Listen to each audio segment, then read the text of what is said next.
Good evening, folks, and welcome to Definitely Discussion. This is episode 499, and today we will be having Evan on, and we're going to talk to him about, well, he's part of Tiga Tactics. We'll find out about that. He's done military service. We'll find out about that. And also, he writes at the same time, and he is involved in those prison systems, Medusa and Piper. We'll find out why he's doing those things and compare and contrast to existing things he's doing, how he feels about that. So if you're watching, tell us where you're watching from. Smash that like button. If you have questions, as always, please put them in the comment section, and I will definitely get to them. Without further ado, here he is.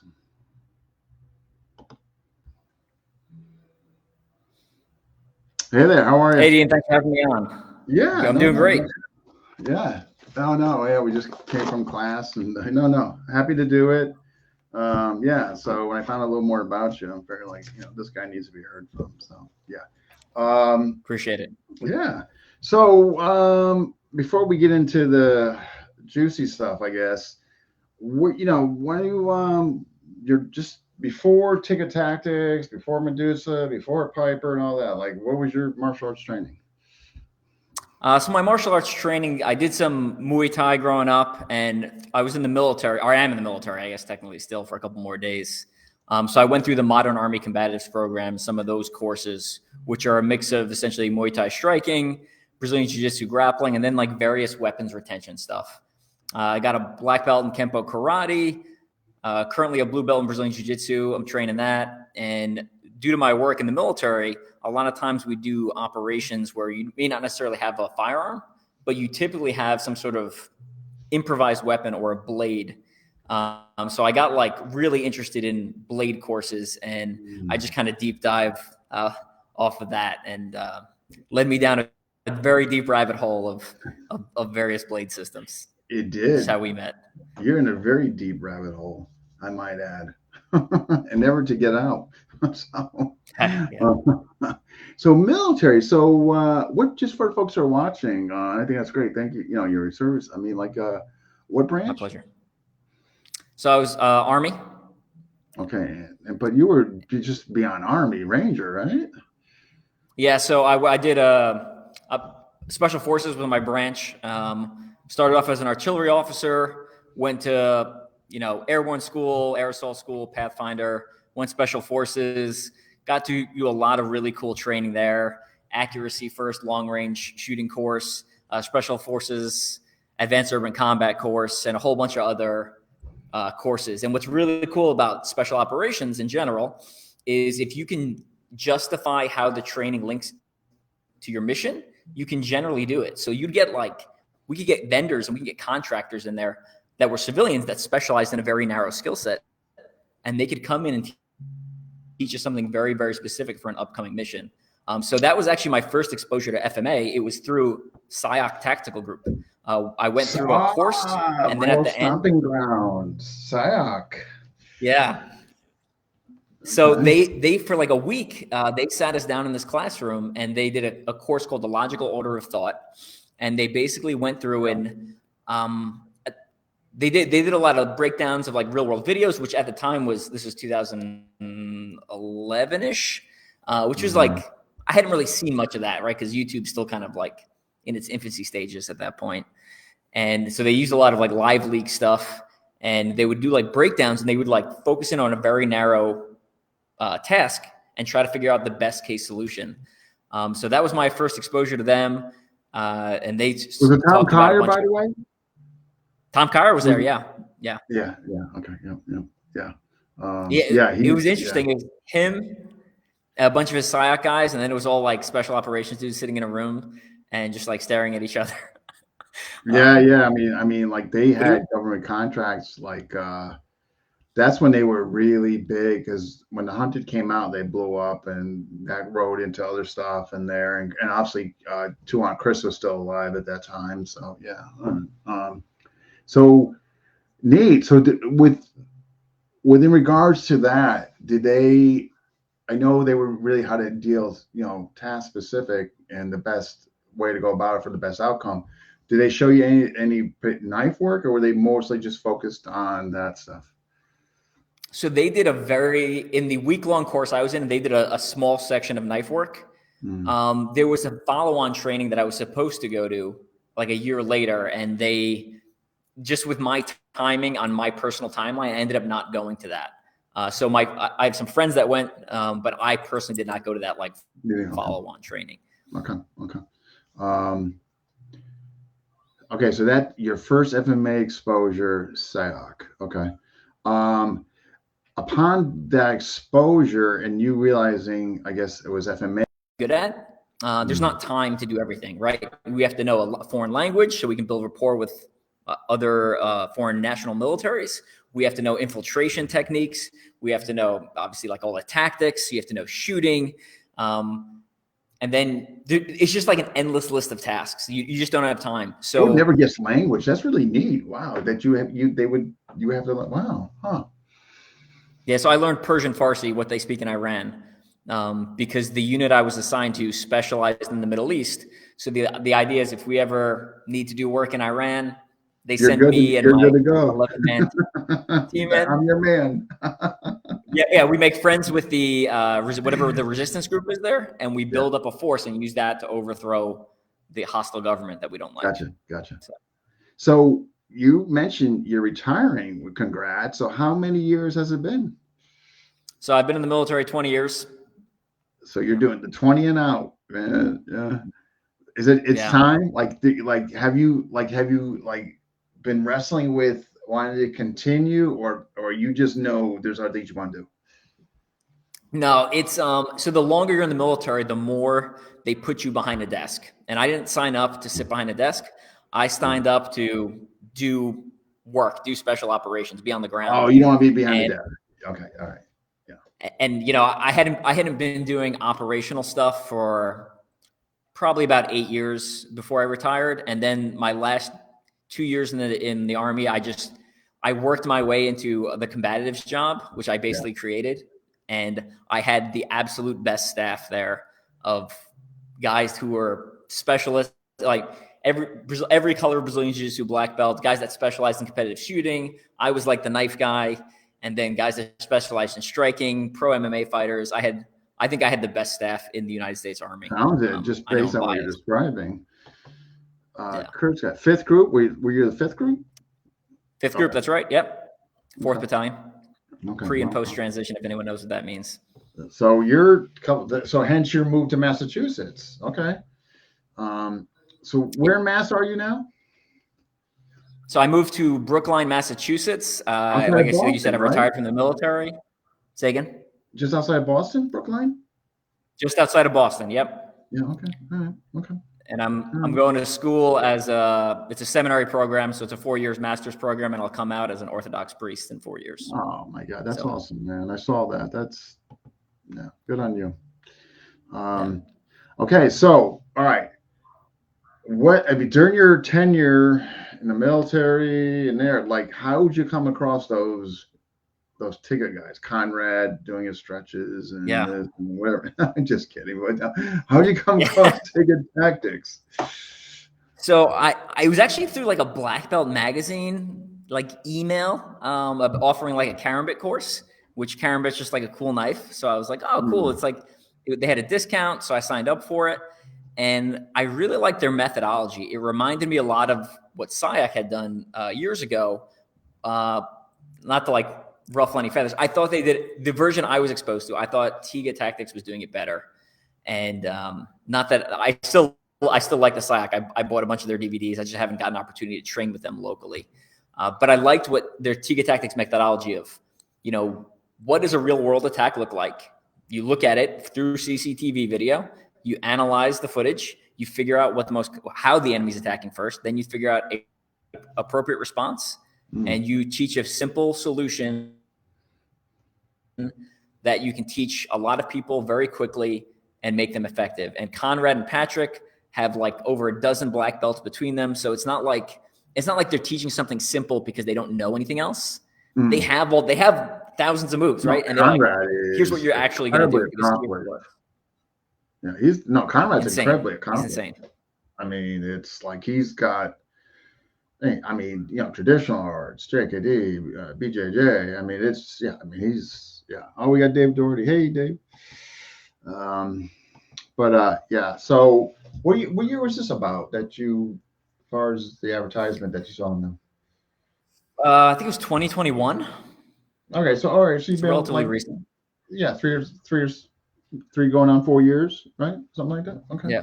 Um, so in your, it sounds like you're teaching their stuff. You're a rep for them, or Yep. So I liked what they were doing, started showing up to a bunch of stuff, became friends, and kind of latched myself on, and they like having me. So I host a podcast with them called Tiga Tactics Podcast. we're going to get into that I too. go to some of their seminars to teach, That that and podcast. I went out to Dragon Fest in California last year or this Mhm. past summer and like helped run a booth with them. So it's just a mutually beneficial relationship. And like I said, I think their stuff's really good. And to me, it's like if I was like martial arts dictator for the day, I would make everyone take their courses to get that baseline and then go and off and explore other things. So you And know then what go kind of real wherever you world want to looks go. like. Right. Okay. Yeah. So with that being said, like for the viewers, whether they're watching now or later, um,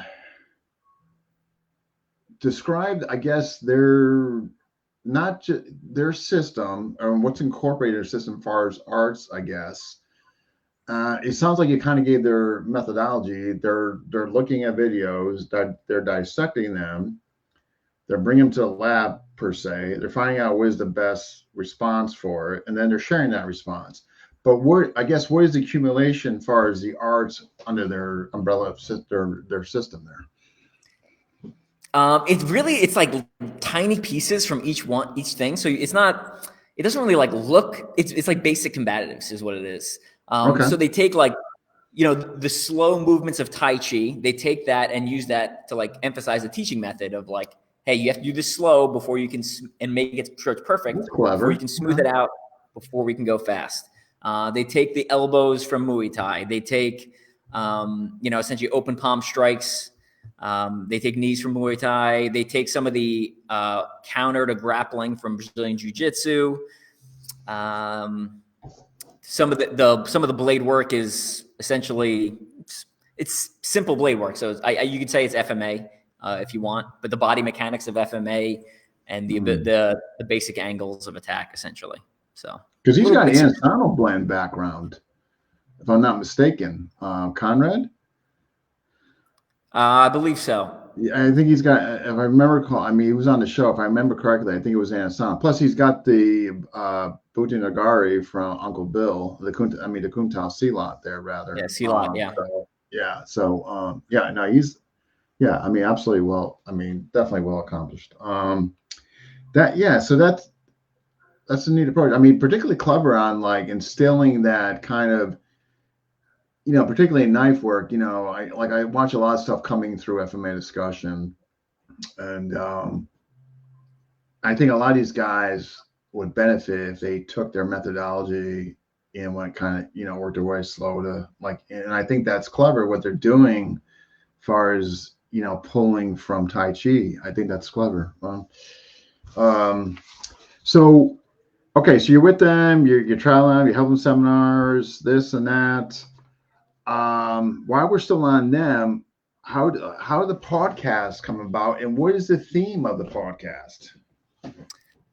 So the podcast came about. So I have my own fitness brand. It's called Strength and Speed. So where I'm like in the public world, I'm primarily known as an obstacle course racer. So I run essentially Spartan race, Tough Mudder type things, and I run for very long periods of time. Like I get really good at 5 hours and up. So 5 to 24 hours is like my sweet spot.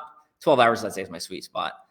So I've been on top 10 individual at the World Championships 4 times. My team won it in 2018, the 2-man team. Wow. And I've done a bunch of charity events where I run for absurd, just the stupidest amount of time. Yeah.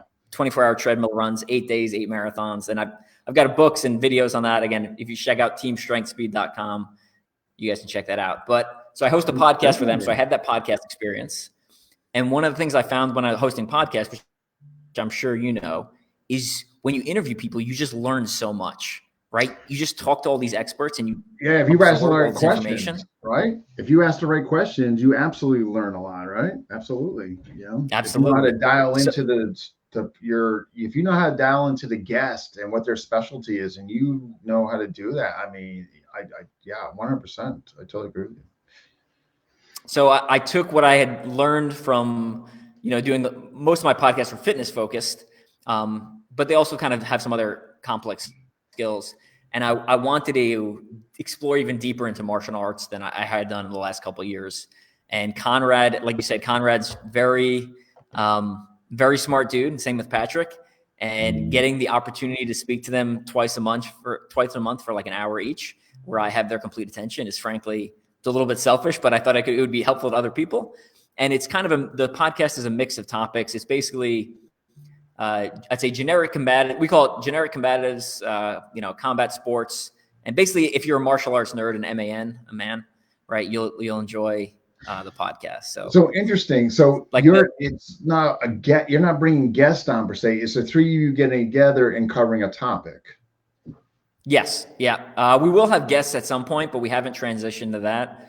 And largely it's just a timing thing. My other podcast has guests, and you know how it is. Like sometimes it's just impossible. It's like impossible to get people like schedules to line up. So it was, at first we figured we're just the three of us running it.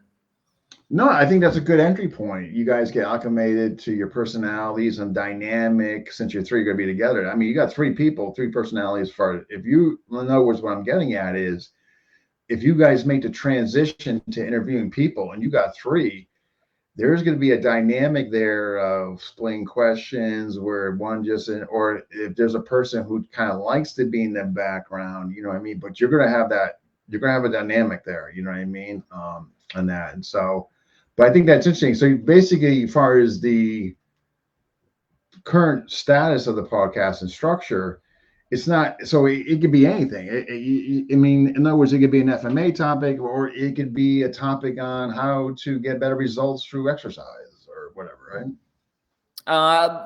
It's it's martial arts. The Tiga Tactics one. My podcast, the Strength Speed one, is a little more fitness based.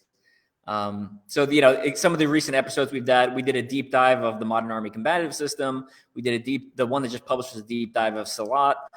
We did talking about knife defense. We've talked about gun defense. We've talked about street combative. We've talked about situational awareness. Is situational awareness more important than actual fighting skill? So topics like that, like common questions. So wow, the knife defense one that would be interesting for me to listen to. They're interesting. Yeah, I really like, knife defense, empty hand versus knife is always it's always sketchy, right? And Tiga Tactics came up with a methodology. And the first time I watched it, I was like, I don't know about that. Like maybe. And then I got to test it out in one of the Army Combatives courses where the opponent had a shock knife. Yeah. And they didn't know the Tiga Tactics methodology. I did. So I used it on them. So they were behaving naturally. And it worked repeatedly. I was like, it's a long life endeavor, empty hand against knife. You're going to fail. You know what I mean? It's just something you have to go in with, an open mind, open heart, lens, particularly if you're teaching it. There has to be an aspect of integrity and ethics to what you're giving your students, because people now are getting not just injured, but maimed or potentially killed.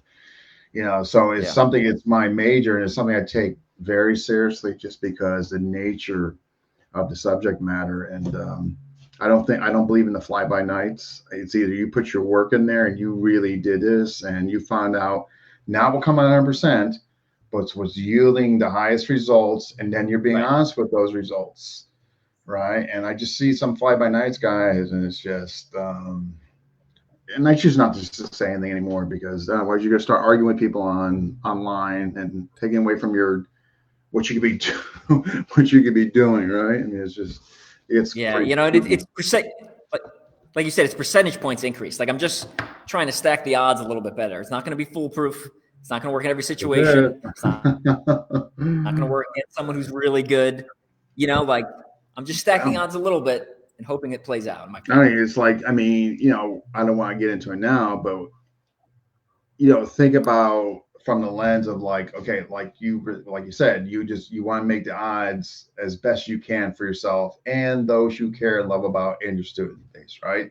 To give them the best Absolutely. possible answer pending the circumstances and setting, and where it's coming legality issues, moral compass, etc.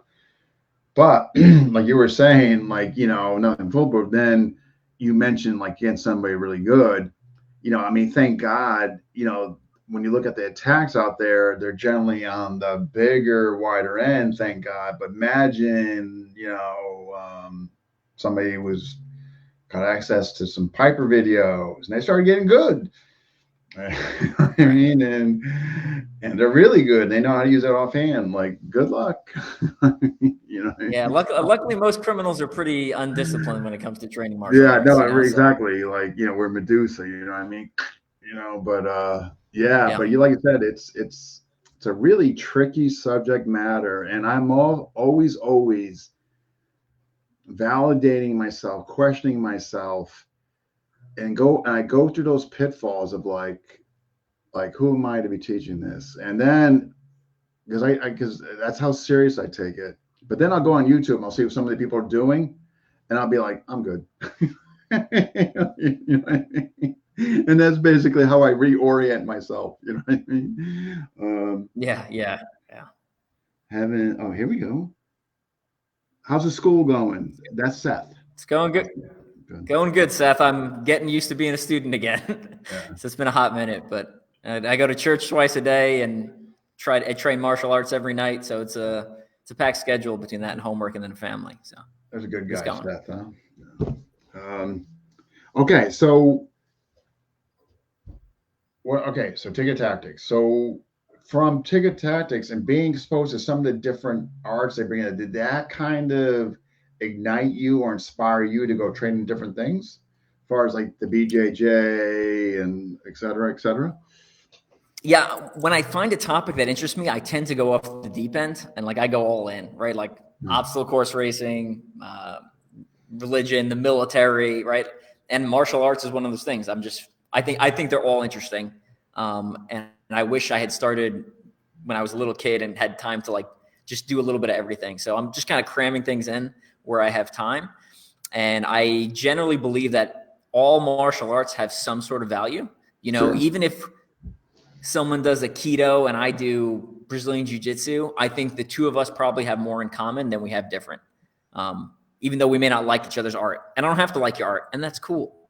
Like, have fun doing whatever you want to do. Like, we're both martial artists. That should be common ground that we bond over. But I think you can learn a little bit from every art, and you can take and pull things from various places. So if you're open-minded, right? Right. You can find what can complement what you're doing or enhance it, right? If you're going closed-minded and just shutting it out, well, you're not doing yourself any favors, right? So yeah, I definitely agree with that. The military program that you spoke on, some decent stuff in there. Like they had some legit guys that kind of put the program together as far as good information for your soldiers, etc. Yeah, Matt Larson was the founder of the program back in the early '90s, and then essentially, we've built it up over the years. It's changed, it's morphed. 2009, there was a lot of changes from lessons learned from Iraq and Afghanistan, and they came back and previously it was a lot more Brazilian Jiu-Jitsu based, and there was actually some FMA in it. Level 3 had some FMA stuff and stick work. And then post 2009, they kind of revamped the program with those lessons learned from actual combat, and they streamlined it a little bit, made it a little simpler. But it's basically Muay Thai for striking. It's essentially white to blue curriculum for jiu-jitsu, and then it's weapon retention stuff. So using your rifle, transitioning to a sidearm, transitioning to a blade, and the blade stuff is extremely simple. It looks very much like Medusa, and when I would teach, I would use a lot of Medusa term. I would talk a little bit about a different knife system, but I would use some Medusa terminology when I was teaching. Yeah. Thoughts on SOCP? Didn't have much exposure to Special Operations Combatives program. I know SOCP, when they created their program, it essentially influenced some of the stuff we were doing in the Modern Army Combatives program. So they kind of, I think they're pretty similar now. I think SOCP maybe does a little bit more scenarios with a little bit higher budget, as my understanding. But I've looked through their manual. Their knife is a great knife. Side note, but yeah, that's my thoughts on SOCP. Interesting point. And I know whatever you can divulge on or you can't, I totally understand. They get back there, they refined the program from findings over there and condensed. Were there particular things that they did as far as like the refinement or in there was it? And so the initial program didn't have a lot of weapons. Like I went through the program pre 2009 for the first time, the basic course, and it was basically just Brazilian Jiu-Jitsu. Like that's all I remember doing. And when I went through the program again in 2023, it was like, I mean, we didn't do Brazilian Jiu-Jitsu for like 2 or 3 days of a 5-day course. So it was all like, I walk into the room and I have my rifle out and someone grabs my rifle. What do I do? Right. And then, so it was a lot more of that weapons retention stuff. And some of the stuff looks, if you're familiar with Craig Douglas's Shiv work, some of his like close quarter shooting stuff, some of that has a lot of crossover. I don't know if they got it from him or vice versa or whatever. But here's very good at what he does, in that arena. So development at the speed of war. Indeed, yeah. Whenever there's a war, the rate of change increases through the roof. So our gear, 5 years into the war, was 1,000 times better than it was 5 years before the war when we were still using Vietnam era stuff, and then like. You had this explosion of like Oakley and these like designer brands rack systems. So new knives, new optics. Really, Oakley? Yeah, I wore Oakley boots for most of my deployments and Oakley sunglasses, right? Ballistically rated Oakley sunglasses. I would have never guessed. Wow. Yeah. So have you trained? Okay, outside of what you were exposed to via SEOC or within Tiga Tactics, have you done any FMA system on separately and just on its own? Yep. So I was training my last 3 years. I was training at Elite Academy of Martial Arts in Manhattan, Kansas, under Guru Nathan Hunt, who was trained under Dan Inosanto. So Inosanto blend. Shout out to my instructors Jacob and Anna as well. So okay. So Inosanto blend and are you some time spent there? A couple of years, like you did it for a while, or? A couple of years, yeah. It's hard with the military. It becomes really hard where you every couple of years you change location, and it's just like you kind of got to start over. Man. I can't imagine okay, we're moving now. Right, yeah. I mean, on the family. I mean, but I guess you get used to it. Not that that's I don't know. I'm not saying that's a good thing, but yeah. Keeps life interesting. Yeah, I can only imagine. That's gonna be rocks. My brother and RC partner, Greg. Yeah, Brent. Yeah. Great time. Okay. All right. So just an ensemble blend, and then of course now you're in mass. So anything it sounds like you got your hands full. I mean, your theology, you're doing that. I mean, you got 2 months of retirement, school, family. So I'm guessing you're not really picking up like training any new stuff. So I'm the gym I go to now does Muay Thai and Brazilian Jiu-Jitsu, Florian Martial Arts from Keith and Kenny Florian. Oh, Florian. Oh, wow. Okay. Yeah. Wow, that's so that's where I currently train. And then I train with you for Western Piper. And then I usually have a smattering of online courses that are like in my queue that I just kind of slowly work through. What the hell is Western Piper? Who came up with that? I don't know. How did I get stuck in there too? Oh my goodness. Okay, so let's get into that. What cultivated or initiated an interest or inspiration, and how did you even become aware of Medusa? Like I said, I like knives, so I was looking at. And when I find a topic, I read all the books I can find on that. And I'd read through all the books I could find in like Amazon Kindle Unlimited, and most of them are trash. And I started coming across random knife advertisements and random knife companies, and I found Medusa on what was it? Revenant Core, I think was the website. and there's a Medusa Yeah. manual, Jason's book. Yeah. And I ordered his book and I read it and I was like, well, this is very simple, but very effective. And it makes a lot of sense. Yeah. And the people I they have got it it here to from, show the you know, are audience. Find it prisoners. quick enough. Yeah. It's super thin, but I mean, if you want real world knife stuff, like Yeah. that's what it looks like at its core. The problem with that and most kind of like really simple combative systems is people will train them for a little bit and then be like, all right, I got it. And I don't need to train anymore. So you need like something more, something deeper to keep you getting those reps in. Much to your point, just, we can take some time and speak on Medusa. And there, I'm going to have to wait. This camera here, just bear with me here. I don't know. It does this sometimes on mine on its own. Hold on.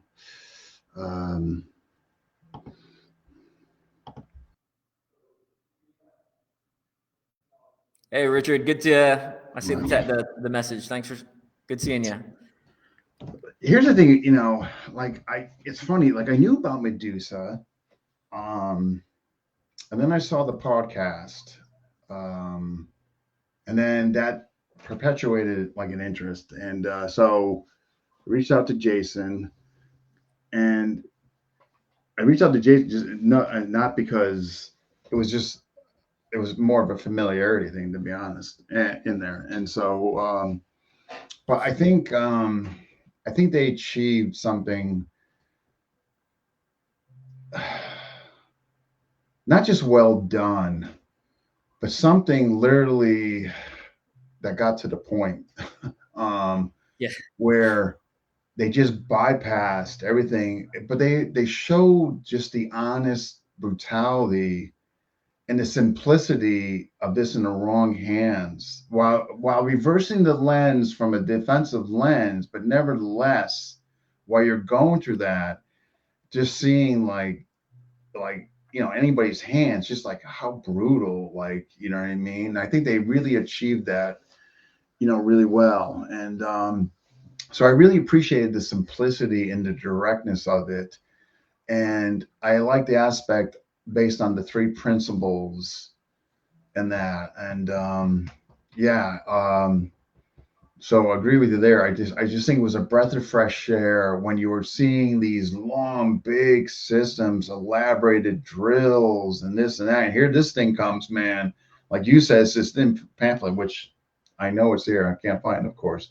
Um, but basically, something depending on your background that you can do like relatively in a very short period of time and become very effective. Yeah.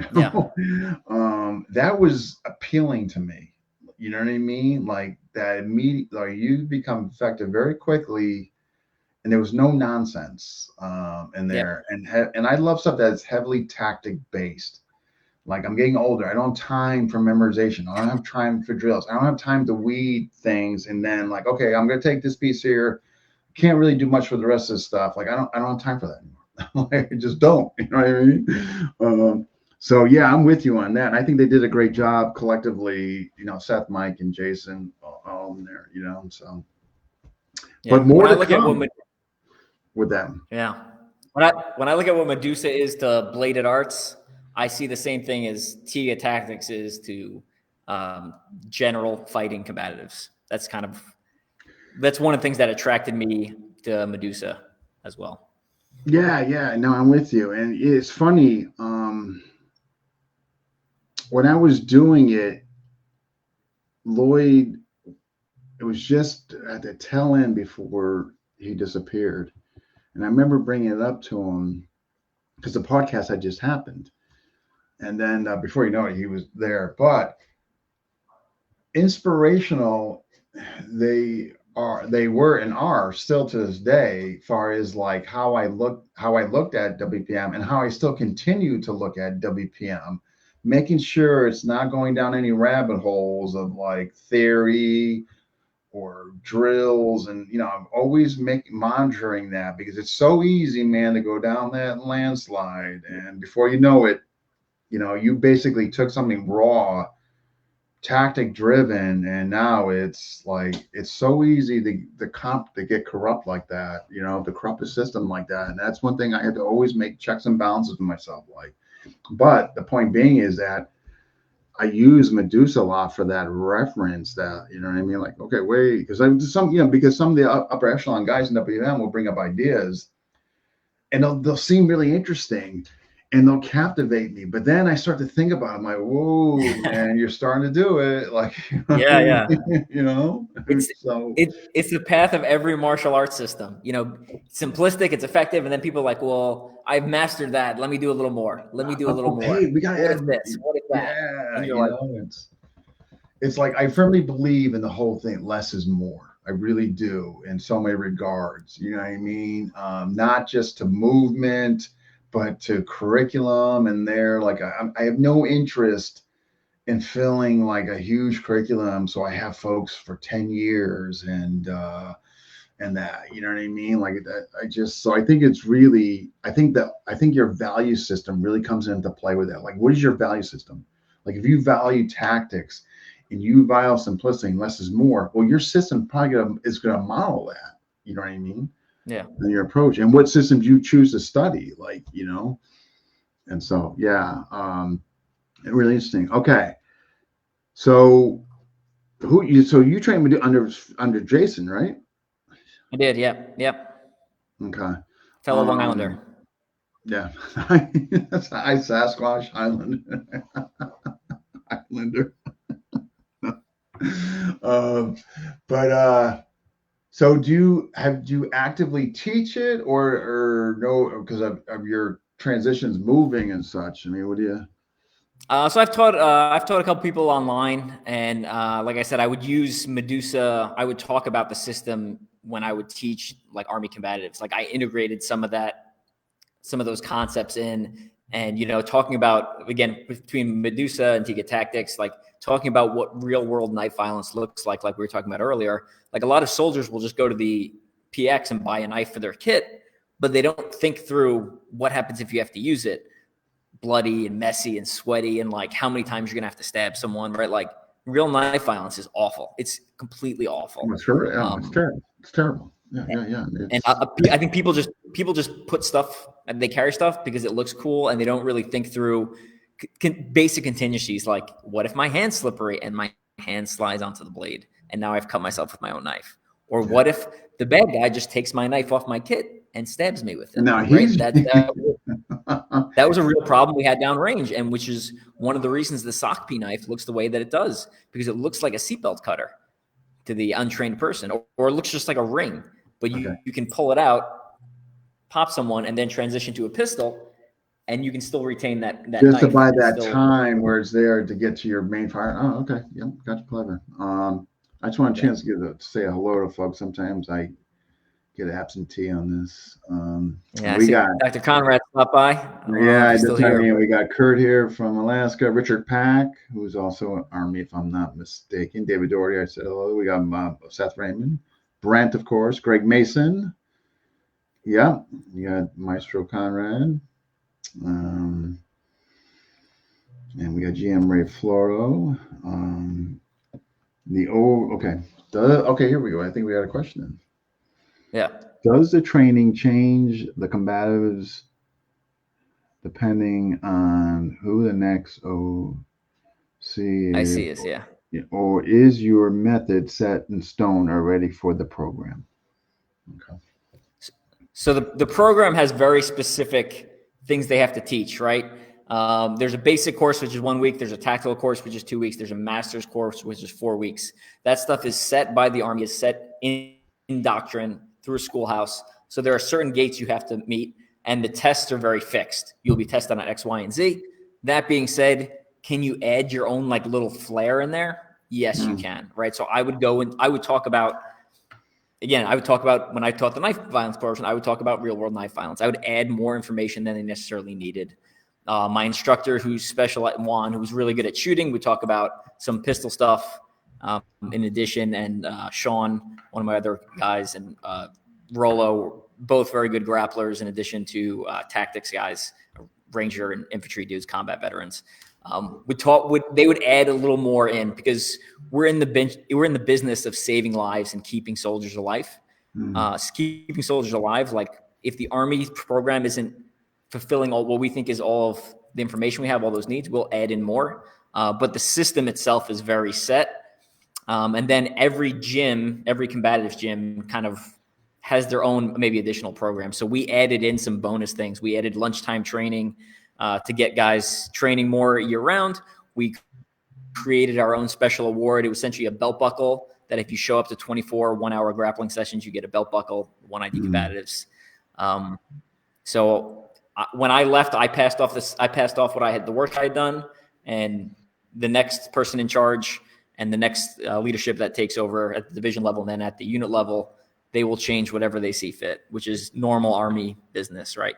One leadership leaves, the next one comes in and changes everything. So sometimes programs stick around and sometimes they don't, but it's a short answer. You're putting some incentive stuff in there, but then again, you're allowing for flavors depending who's in there and what specialties they may have to offer based on their skill set or background and what have you. You know, where it's not completely, like you just said, set in stone, right? You know? Yeah. WPM. So what made you look at that? I'm trying to think when you came aboard. I think it's when I made the offer based on how supportive Medusa was. I made the offer, if you are Medusa certified, you may come to the group. I think that's what happened, right? So therefore, then there was an infusion of Medusa guys, which was one of my better decisions because like you guys are great guys. So what was your interest initially from? So interestingly enough, I was not interested. I had done a bunch of research over Christmas about Piper, and I had listened to all your podcasts. I bought the books, I bought the DVDs, and like I looked through the system, and I was just like, nah, I don't think I like this. You're not the first one. Just and again, I have more in common with the guys who teach South African Piper than I do have different, right? Like we both like knife arts. We both train, right? So nothing against them. You know, I'm sure I don't know them personally. I'm sure a lot of them are great dudes. But when I looked at what they were teaching first, I was like, that's not what I would feel comfortable teaching first to someone. And you know, with the Okapi and its dull blade, you could do things that if I have a very finely machined blade that's super sharp, I'm just not going to do. You know, it's just passing too close to my other limbs. I just don't feel comfortable. Long story short, you said you were going to offer a free class to the Medusa guys. I was like, I like free training. Sign me up. and when you started teaching, you had adjusted all the things I didn't like for the Western audience. You had, you know, you had changed the material. You still taught it like it was originally taught to you, but you'd be like, here's where this is applicable to the Western audience. Here's what I would do a little bit different, you know, and that's what drew me in. And then with your knowledge and the amount of training you've done and all this FMA, all the information you have, I also hold your judgment in high value, right? So you said it was good. I appreciate that. I believed after listening to the first class that it was good enough to warrant more time. Man, I've just been kind of I think I'm going to give this guy a chance and see. You know, that was a struggle. You know, I have to give credit where it's due. Lloyd set the tone for the whole thing of the Westernization of it. But he didn't go into, in my opinion, and I only say this now because of what I've done. I wouldn't say this upon inception of WPM. I could say it now, and he might have done it. You know, in his defense, he might have gone there with maybe my help and my suggestions and all that. But we basically took his idea for the Westerners, and I just further perpetuated it and dialed in specifically on certain things that maybe were language oriented down there culturally, but really, as you put, are not going to fit us. but I still touch upon them for the integrity of the system and where it came from. I think that's important, even though we don't need to embrace them or incorporate them.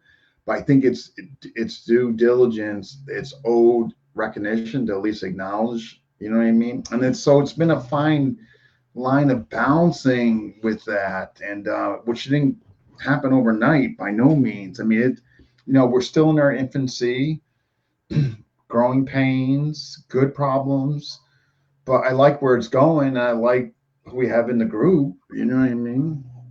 I think some Yeah, great guys, right?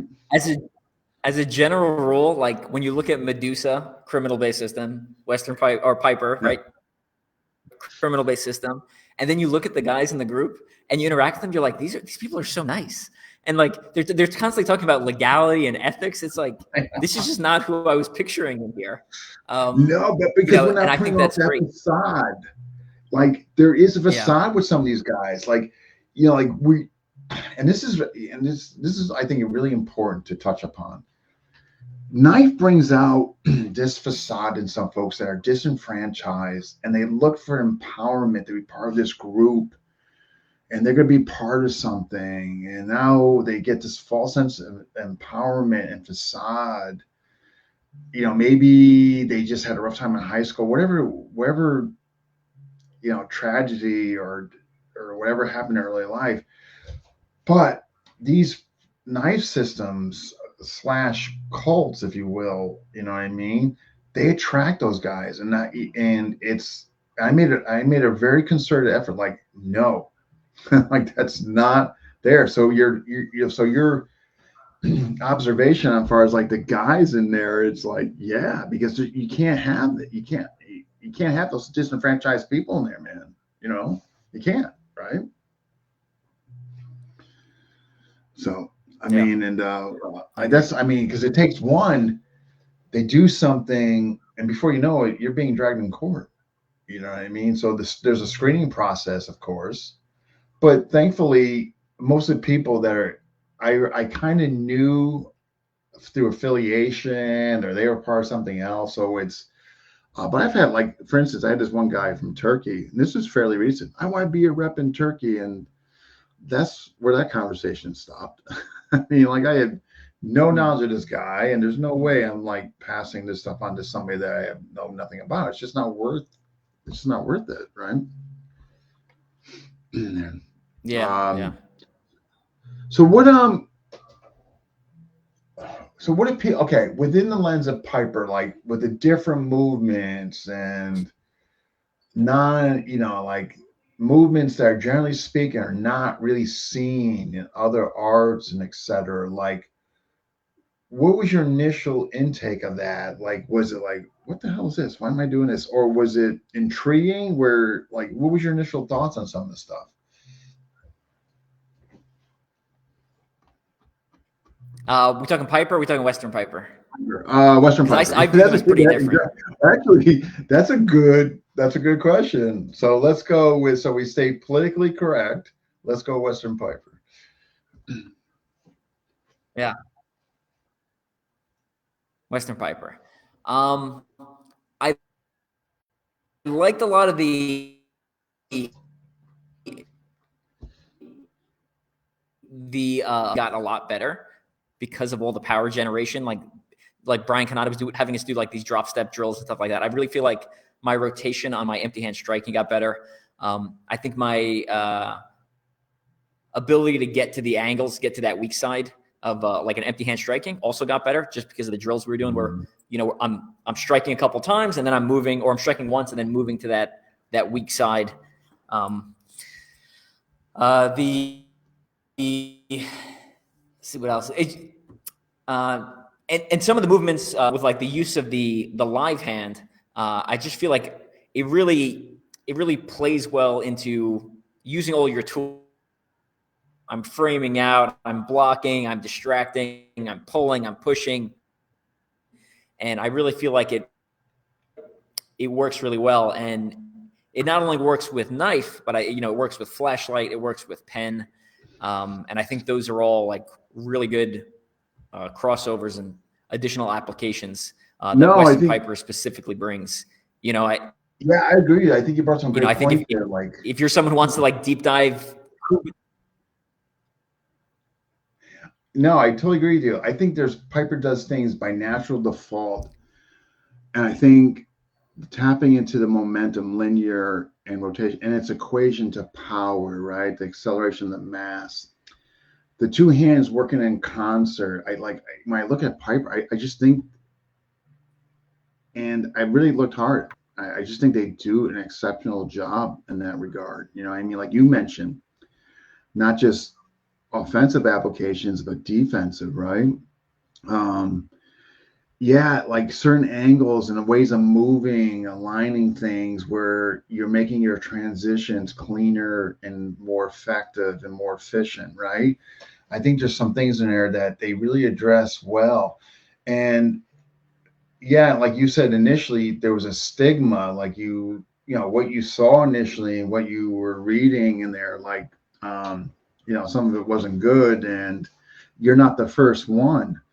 And so it was a tough sell in the beginning, which, you know, when I was pushing in an FMA discussion and kind of bringing attention to it and making folks say, hey, look, no, I'm not about this, you know, about like, you know, well, you know, the four things. I mean, you know, extracting for self-defense, controlling a diminishment, transference to other weapons, like you just mentioned, a flashlight. And what are some of the benefits you could take to your other arts? And they're there, you know what I mean? But there was a tough sell, and it's growing. You know, it has, because I think people are seeing like, well, hey, if Dean's doing this and all that, I mean, it can't be that bad. Like, you wouldn't get behind something that was, you know, terrible. So, but much to your point, the stuff you brought up, yeah, it's true. I mean, there is some stuff in there that's really good if you there, you know. But it hasn't been easy, man. You know, it hasn't been, you know. But thank God, like guys like yourself in there. Yeah, so we got. Oh, thank you, Seth. That yeah, was nice. We got Coach Danny, and we go Michael Blackgrave. Good evening, hey Mike. There's a couple. There's been Medusa guy, another scary guy. Seth and Mike. So what? Okay, so you like thus far? Like you're level 2, going to level 3. I mean, like you're obviously enjoying the ride, right?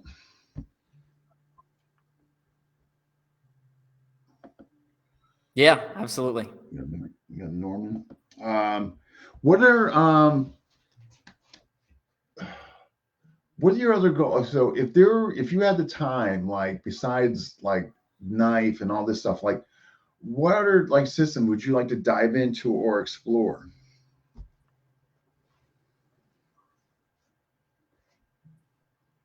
He's freezing.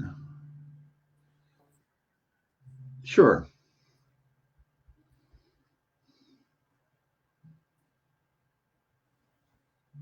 Kind of freezing in and out. You're Still got me. now it's fine. Now it's better. Yeah, yeah. I think.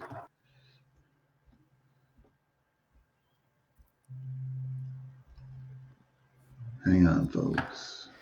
Oof, I don't think the guys can hear me. All right, I'm gonna. No, no, you're fine now. I can hear you now. You're better now. Frozen like a polar bear, John. Now Not you're okay my internet now. here is not the best. I think the question was what. Yeah, if you had the time, like what other arts would you like to check out? Yeah, I think the other question was kind of focusing on. I'd say continue to get better at by for just the pressure testing and application.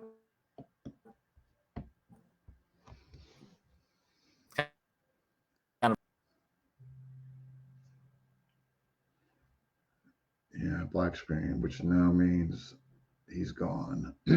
Okay, he said he might have to move to the library, which sounded like it was up above him for possibly a better connection.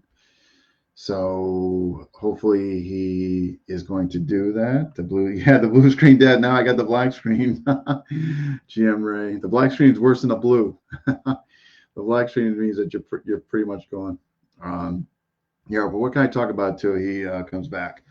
Episode 500, the big 500, 500 episodes, right?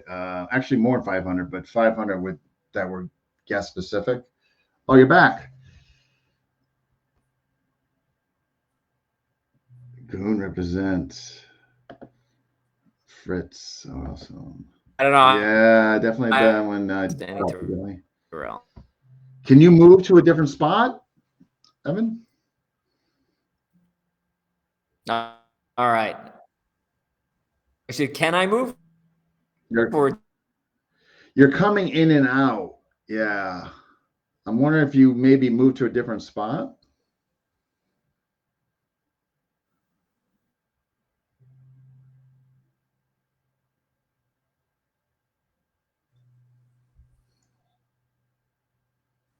Am I back? Anyway, you're back. You were okay. It's kind of going in and out though. Like I could see you, but you appeared frozen. All right, let me try. Actually, now right now is good. Oh, it was good.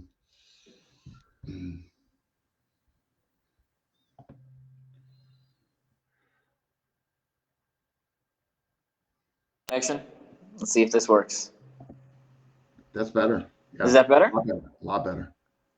Okay, let's try. Yeah, wow, that's a lot better. Yeah, wow. Perfect.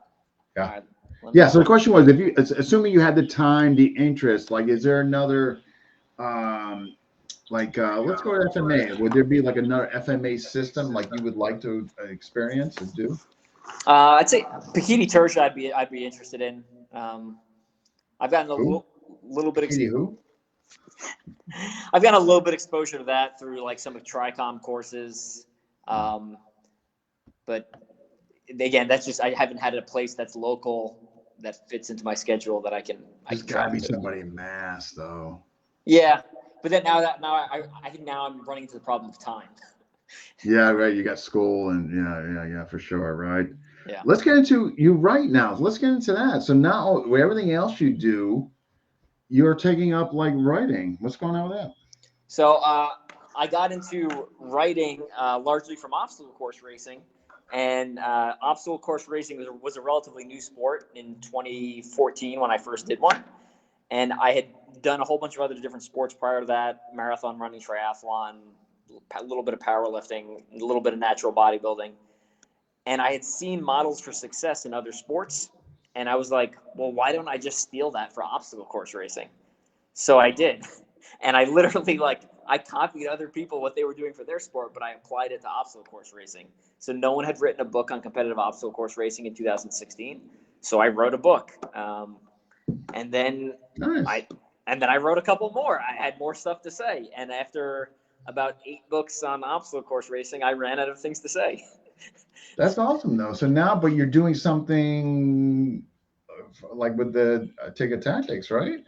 Yeah. So I just came out with my first kind of this. I call this my crossover point book. So it's called "Run If You Can, Destroy If You Must." It's Tiga Tactics, Runner's, Walker, and Hiker's Guide to Self-Defense. So it uses Tiga Tactics concept and methodology. I input a little bit of my experience from combat overseas, some of the war stories in there, and then I put in, again, looking at real world data and figuring out what attacks look like and what the solution is. So that book's out. That book's out on Amazon right now and off my website, teamstrengthspeed.com. That's awesome. All right. Matter of fact, if you don't mind, when the show, if you could at some point put that in the comment section, there might be folks who might be interested. Yeah. Seth is asking, Evan, can you demo the eye wipe versus eye jab in Tiga? Yeah, hold on. Eye wipe versus eye jab, right? So, what happened there? Sorry. Am I still here? No, you're still good. Yeah. Okay. I pressed. Oh, there we go. Okay. So eye wipe versus eye jab. So a lot of systems will do an eye jab, right? So their hands kind of rigid and they're driving towards the eye, right? Problem with that is something like you'll jam your fingers. The person might look away. You might, right? It might hurt you as much as it hurts them because you may not hit the target. So the eye wash is very simple. Kind of like you're holding a cloth. You kind of keep your hand in this cup shape, and you basically reach out and you just touch their eyeballs. Like Nice. you literally just touch their eyeballs. We and have the they'll get whip. to look. It's kind of the same thing, and not the same thing, but we're taking 4 fingers and not like Yeah. you said, you know, but Yeah, you're keeping it loose. You're keeping it loose. absolutely, yeah. And I like to aim a little bit low because I think most people tend to like look down and away when you touch their face. And if you aim down and low, like the natural eye socket will just guide. You'll just guide their fingers right into your eye. And it's not done with power, which prevents a lot of the tells from like sometimes when people get ready for a power shot, they either pull back or their delt will tense up before the shot. And when it's nice and relaxed, it just comes out, and you don't get quite the same reaction that they might have being able to touch your eye. And it's just a really good. Like, you can give a telegraph, this tighting, but if you're just kind of like, yeah, like, right, yeah, like it's like if you look at this, like this is why I think the flick is so C-lock based, our flick, because when I look at C-lock when they have the finger whip, like I mean, think about that, it's the same motion as the flick. Yeah. And there, but I agree with you. Like if you tense up, you're going to tend to give a signal, or a telegraph, right? Yeah, and if we're talking street combatives, and there's a whole other question on preemptive attack or waiting to right. But if you do decide to preemptive attack and you do an eye wash, that's not something where someone's going to be like, "I'm taking you to court because you touched my eyeball," right? Like yeah, right. Right, like where you're like, I don't really know if I should, and then you're like, whoop, and the person's like, what the?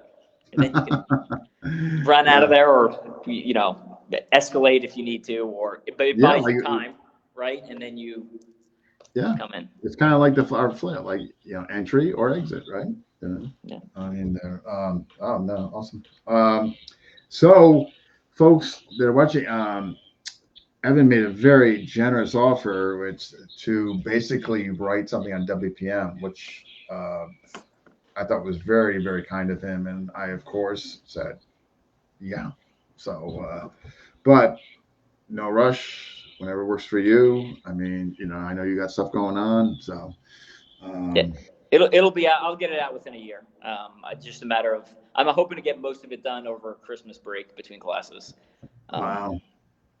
Well, it should be like you have such an internal lens as it is, so it's gonna be, like I don't think it's gonna be. And if you're already done like 8 or 9, it's probably be like an easy task for you. And when I would look at it, it'd be like, just anxiety attack, Yeah. I basically I do 1 book a year, and I'm actually typically writing 2 or 3 at a time.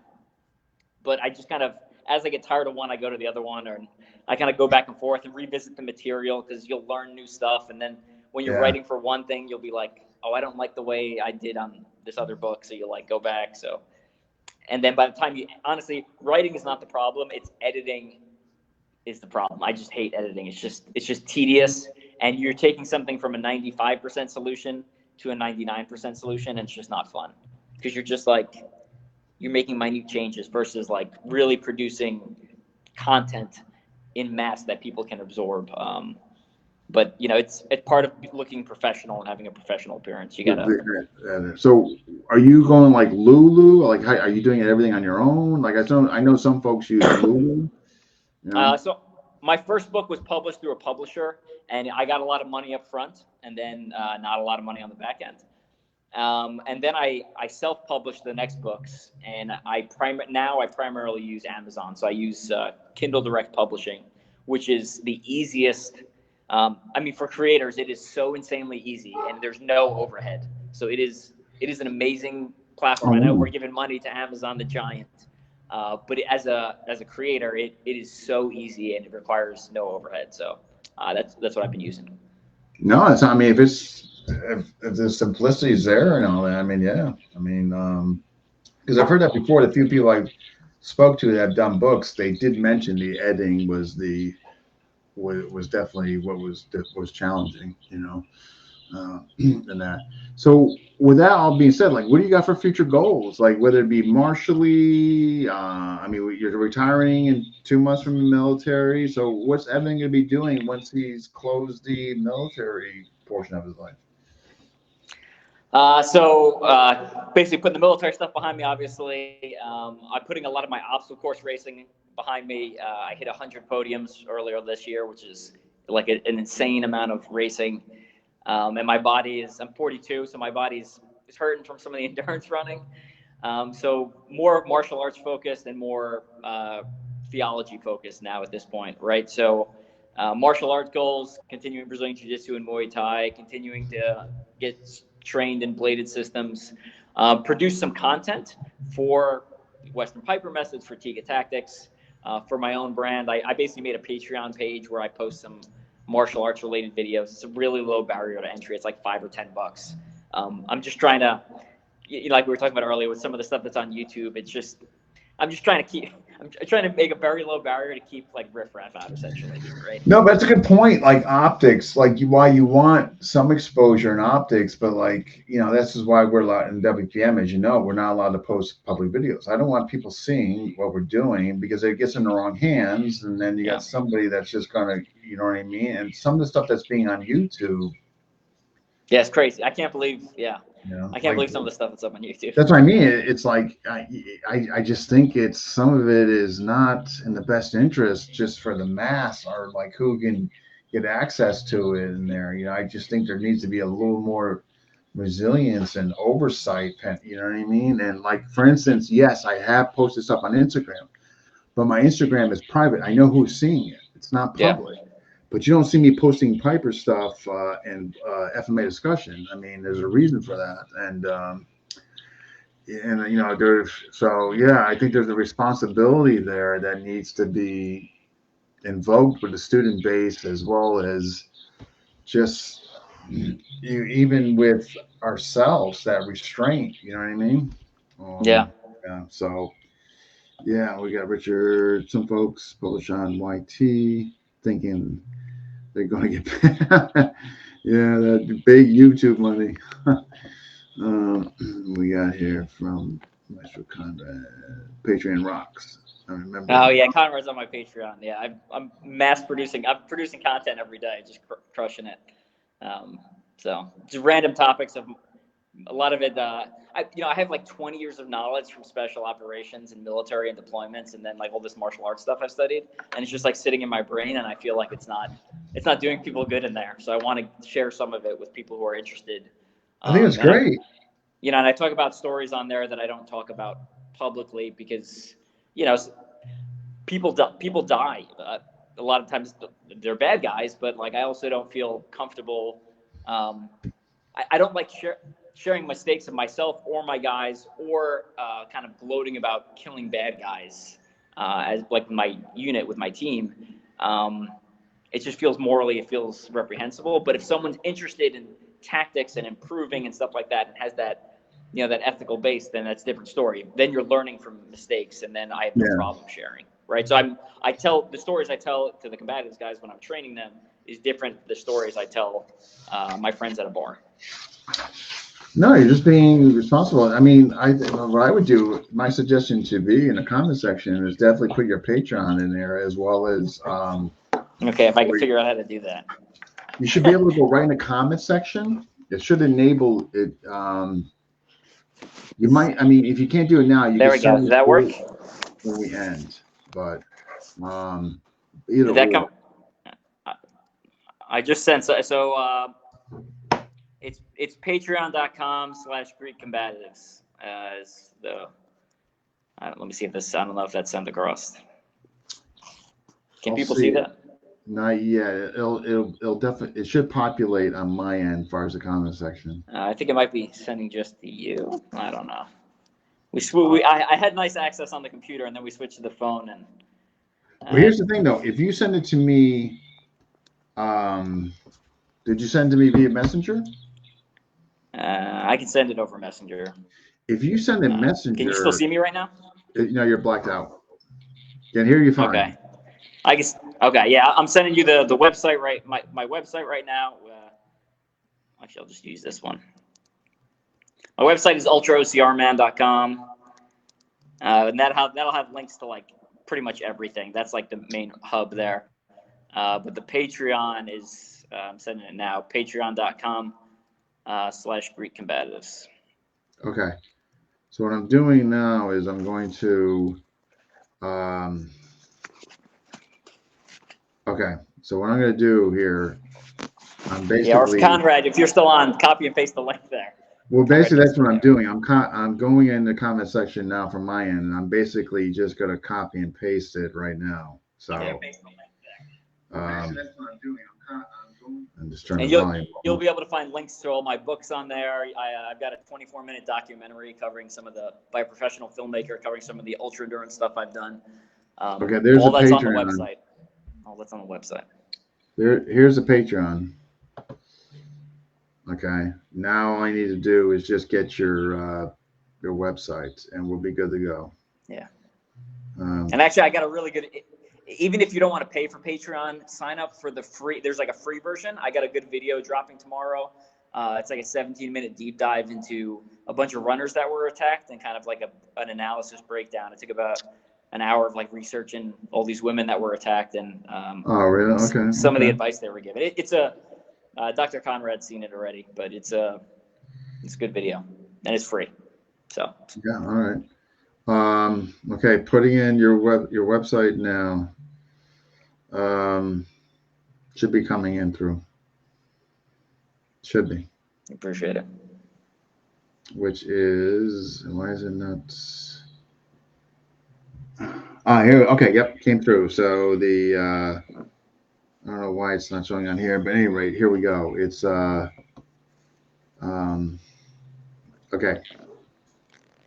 Yep. All right, folks. So there's Patreon was what I first posted. Here's the website. So yeah, you guys. Feel free to explore around. Again, the Ultra OCR Man section has like details. If you want to know like details about my martial arts background or details about my obstacle course racing, it's all. You can spend a lot of time on the website just kind of exploring. And I respond to text messages. My Instagram and Facebook is completely public because I use it to promote my racing. People are more than welcome to reach out, and I respond to every question I see.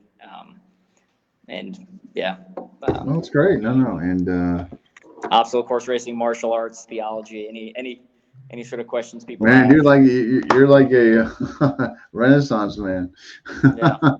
Writer, theology, I mean, military, martial arts, running. What was funny, it was that, because I'm Western Piper and Medusa, I'm friends with all these like random knife people online. And for like a couple of weeks, I felt like I was like the knife chaplain. Like everyone kept messaging me, be like, "Hey, Evan, I need you to pray for me for X, Y, and Z." And it was awesome. I loved it. Keeps me focused in church. But I just thought it was really funny. Like I was just like random knife people are. Oh my God, guys, we have a knife chaplain. If you're ever in doubt or whatever, that's so neat. So I'm trying to think of a good name for it, but I haven't figured out what I want to call it. But, oh, that's awesome, man! Yeah. That they can come to you. You know what I mean? Yeah. I think that's awesome. There, but man, well, hey, I really appreciate you coming on. I thoroughly enjoyed this. Yeah, just followed on IG. Okay, Richard, following you on IG. Okay. Appreciate it, guys. So any closing thoughts for the audience? Whether you know what to look for, what to choose when you're studying night. I mean, anything off the top of your head. Any closing thoughts? The more to me, the more the better if you have the time. That being said, if you are limited on time, I would get Tiga Tactics and Medusa first. But like we were saying earlier, that's going to the depth of the material is not there, right? So like you'll learn that stuff and it'll be great and it'll be applicable. And then when you want to start going deeper, systems like Western Piper methods that are still very martial, they're still very combative, applicable, but they have a little more depth to them, right? It takes a while to go through all the levels, and it'll make the previous stuff better, right? So I feel like my Medusa is better because of the drawing and the body movements and mechanics I have from Western Piper. I feel like like I said earlier, my ability to go to angles in sparring and stuff like that, it gets better from Western Piper. So I think all the different ranges of combat overlap. And I think any martial artist should have at least a little bit of experience in every range, because the enemy gets a vote on what range we fight in. So sometimes we can't dictate that, right? Yeah. As much as we like to, right? So you should be at least have a basic proficiency with firearms, knives, clubs, and then punching, kicking, grappling, takedowns, etc. Like at least a basic proficiency, because like we said, the average criminal on the street is not trained. So if you have a baseline, right? You're already above them. Thank God, man, they're not well trained, right? Man, yeah. Generally speaking, right? Absolutely. Awesome, man. Awesome. Well, again, I appreciate you coming on, and folks got to hear about what you're about and all that. Ton of comments came in, so awesome. Thanks for stopping by, everyone. Yeah. And thank you, Dean. Thanks for all your podcasts. I mean, when I was researching Medusa, when I was researching Piper, when I was researching Western Piper, when I was researching any of these 52 block, I did some research on that. Like any of these weird systems that aren't necessarily like mainstream, like in the public eye, you're basically the first person I go to, because I'm like, oh, he probably did an episode on it. And sure enough, there's I started to branch out. Like I wanted folks, yes, we're MMA driven, right? But I wanted folks though to be able to, folks to be heard, different folks to be heard, right? That maybe would never get the opportunity to be heard, right? But also to give exposure to the community. Like, hey guys, there's other knife systems just besides FMA knife. You know what I mean? So it was kind of multi-dimensional there as far as the decision. But I'm glad I did it too. And I think like imagine if we didn't do it. Like great folks like yourself, Mike and Seth, Jason.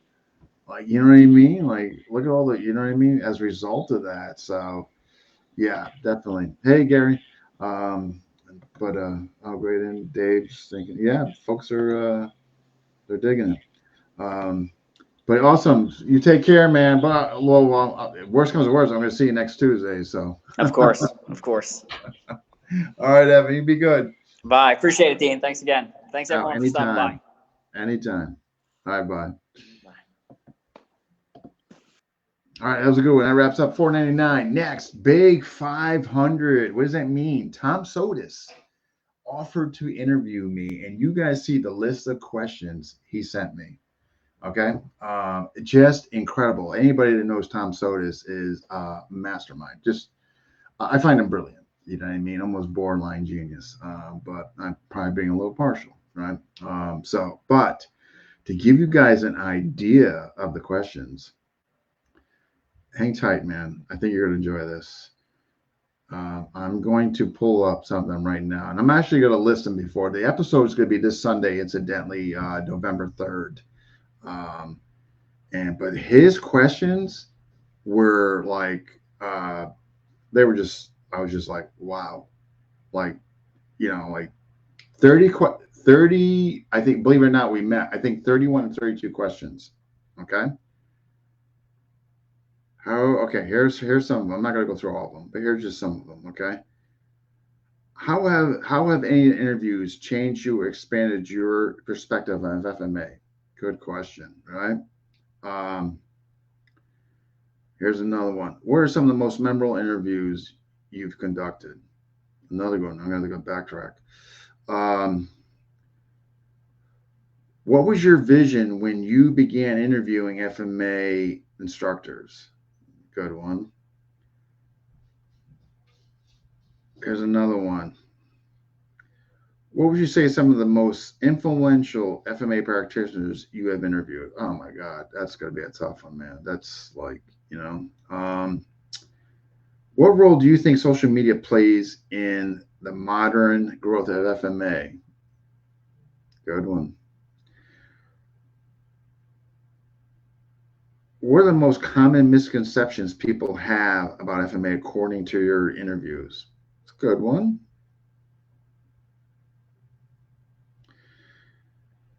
How have these 500 interviews shaped your personal FMA practice and your perspective? How do you feel about reaching this milestone? I haven't thought about it yet. It's just like I've just been doing it. Like people say, man, I can't believe you've done 500. It hasn't hit me yet. I think it's be one of these things when I'm done and if when I'm removed, I'm going to look back and I think it'll hit me then, but it hasn't hit me yet. It's kind of been like I've just been talking to people, just 500 times. But yeah, like 32 questions he's got, and they're just, yeah, I mean, like really dialed in my opinion. Some of them are in there. Yeah. I'm just looking at some more of these. But at any rate, have you noticed any trends or changes in the FMA over the years based on your interviews? That's a great question. In other words, through inception of me doing this late 2019 to present day, have I seen any, changes or fluctuations or what's trendy, right? So that one. So in other words, like Saturday night, man, I'm gonna have to actually look at these so I don't look like an idiot when I'm answering some of these. How do you prepare for your interview? That's, can you share a surprising or unexpected story from one of your interviews? Yeah, it's kind of sad actually. I'll kind of give this one away for you guys. Felix, a Lameco instructor. Why is his last name escaping me? Damn it. Felix Valencia passed away. Luckily, I was able to interview him before he did, but really sad. Posted on YouTube, and one of the comments that comes in is his daughter, and his daughter basically said, "I just want to really thank you for, interviewing my father, acknowledging him before he passed." It was heartbreaking. I almost started crying. His daughter, like, it's just, yeah. So that story right there. But there were certainly some other stories there. But at any rate, again, I think Tom just, yeah. What do you believe their key principles of FMA that make it unique from other martial arts? Okay. What are the most common? Okay. How do you feel about how do you feel about the future of FMA, both in the Philippines and globally? And this is going to be interesting because I do have some opinions on this in relation to how much people are getting the children involved in there. In regards to some systems too that can or potentially fade out, right? But at any rate, so but there you go, guys. Just as an idea of some of the questions that he sent. But anyway, yes, thank you, Richard. So yeah, that's Friday. That's gonna be Friday. Friday, Jesus, Sunday, November 3rd, 7 p.m. Yeah. So if you're around, you got nothing going on, check it out. All right, folks. Hopefully I'll see some of you then.